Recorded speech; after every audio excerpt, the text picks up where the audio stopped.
En allant voir ce film, je m'attendais pas à voir la suite de Stranger Things, mais pourtant, Eddie est de retour et le démon Gorgon aussi.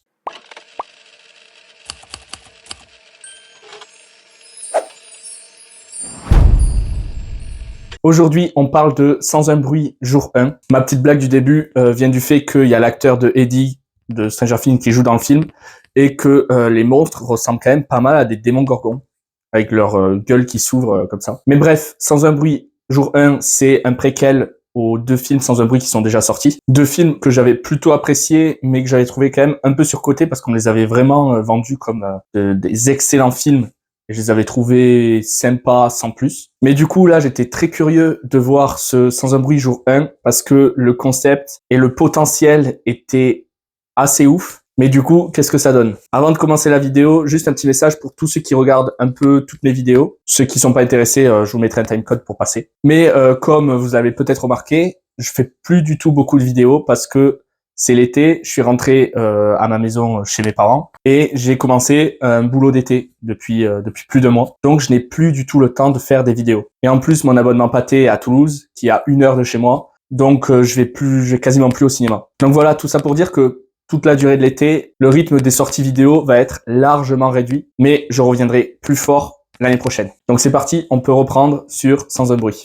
Donc comme je disais, ce film va nous montrer les débuts, le premier jour de l'arrivée des aliens qu'on a pu voir dans Sans un bruit 1 et 2. Et on va suivre une personne en soins palliatifs qui se retrouve à New York, au beau milieu du chaos, au moment où donc l'invasion va commencer. Mais du coup, j'ai beaucoup de mal à me positionner sur le film. Parce qu'on a vraiment un concept qui peut être vraiment fort, surtout dans une ville comme New York, où c'est dit dès le début du film, le niveau sonore de New York est constamment à 90 décibels, ce qui équivaut à un cri humain en continu. Donc découvrir vraiment comment une ville qui fait autant de bruit, où tout n'est là que, où tout fait du bruit, comment elle peut devenir silencieuse, comment les gens peuvent s'adapter et voir vraiment de la survie dans cet environnement, alors même que on ne connaît pas du tout la nature de ces attaques et la nature de ces monstres qui sont là dans la ville. Et je dis que j'arrive pas à me positionner parce que d'un côté, je suis déçu de l'exploitation de ce concept et de l'idée,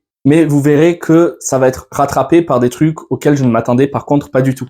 Mais du coup, je vais plutôt commencer par ce qui m'a déçu et pourquoi, si vous vous attendez vraiment à un film avec ce concept fort qu'il exploite à fond, vous allez être déçu vous aussi. Déjà, Sans un bruit 1 et 2, c'est un monde post-apocalyptique. Ça se passe des années après l'arrivée des extraterrestres. Et donc là, on nous a vendu l'apocalypse en elle-même, pas le post-apocalyptique. Et je préfère vous le dire tout de suite, parce que sinon vous allez être déçus durant le film. L'apocalypse dure très peu de temps. J'ai eu vraiment ce ressenti qui me donne l'impression que en 10 minutes, on est passé à du post-apocalyptique. En plus de ça, la scène qui montre l'arrivée des extraterrestres est esthétiquement très belle dans ce qu'elle essaie de faire. Elle fait très bien. Je préfère pas vous en dire plus pour que vous le découvriez en salle.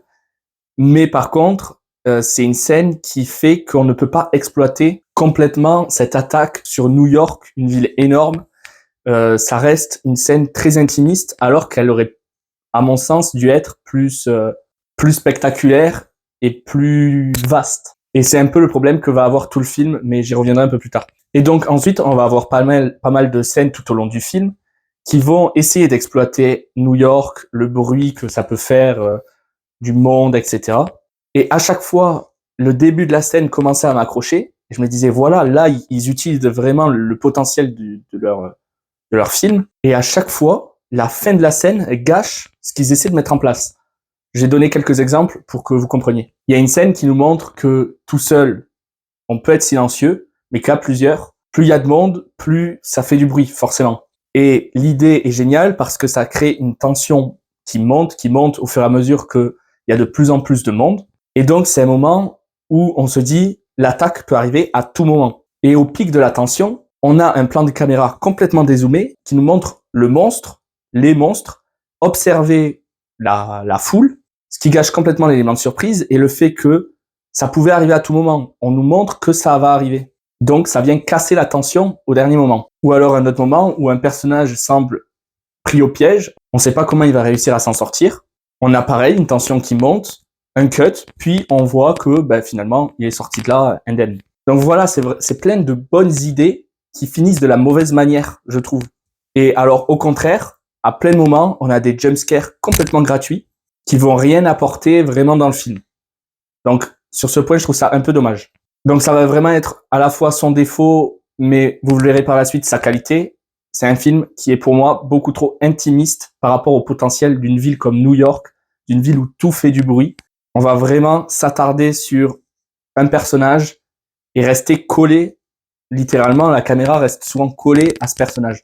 Ensuite, pour en finir sur ce qui m'a posé problème, il y a un rythme et surtout un chemin narratif qui est assez redondant et qui, alors que le film ne dure que 1h30 à peu près, je crois, qui arrive à nous ennuyer à un moment. Parce que même si le concept et l'histoire ne peuvent pas vraiment être développés et avoir pas mal d'intrigues, je trouve que le film nous pose pas assez de questions, nous empêche d'être complètement investis dedans, parce que le film est construit de manière à ce que les personnages qui sont à un point A doivent atteindre un point B tout en survivant. Je trouvais que ça manquait un peu de matière, même si l'histoire ne permet pas forcément de créer beaucoup d'intrigues différentes, etc. Je trouve qu'on aurait plus dû questionner le spectateur, nous mettre face à des dilemmes, nous montrer ce que ça peut vraiment changer chez les gens, etc. On a par exemple une scène très courte où on voit quelqu'un qui fait un acte assez cruel pour survivre, mais c'est posé là et on n'en entendait plus du tout parler tout au long du film. On voit aucune répercussion, rien.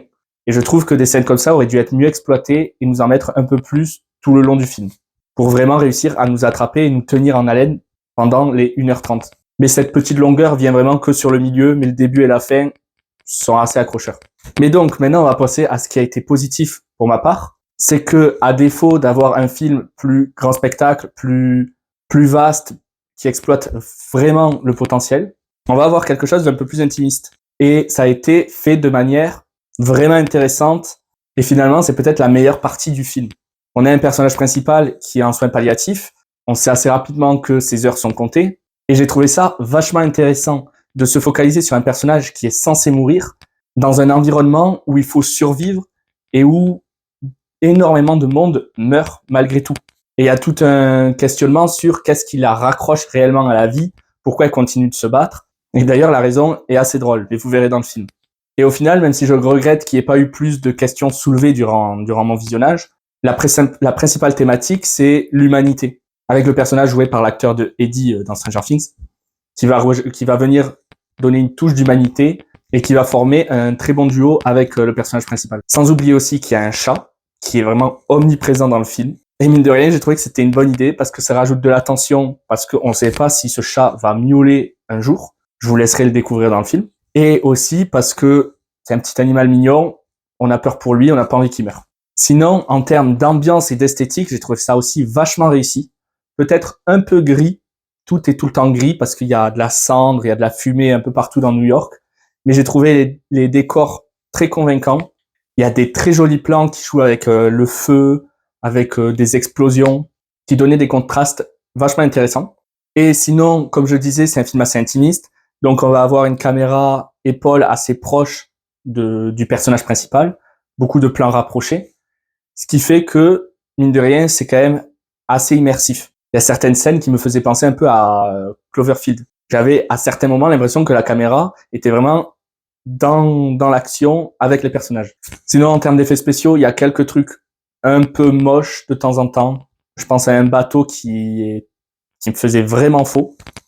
Mais sinon, les monstres sont super bien faits. Ils sont vachement impressionnants quand ils courent. On sent vraiment l'impact et la force qu'ils ont. Et en termes d'acting, j'ai trouvé ça vachement bien aussi. Donc voilà, vous savez maintenant à quoi vous attendre. Si vous partez sur ces bases-là, je pense que vous pouvez que passer un bon moment devant le film. Il y a quand même une frustration sur ce concept qui n'a pas été exploité pleinement, la ville de New York, qui finalement aurait pu être n'importe quelle petite ville ailleurs. Sur ce point, c'est dommage, mais sinon, les personnages sont assez attachants, ça joue bien. Il y a des scènes d'action vachement cool, quelques petites longueurs, mais dans l'ensemble, vous pouvez passer que un bon moment, je pense, dans ce film. Donc à vous de voir si vous comptez aller le voir. Dites-le moi en commentaire si vous l'avez vu, qu'est-ce que vous en avez pensé. C'était le retour du Cinosophe et à bientôt pour une prochaine vidéo.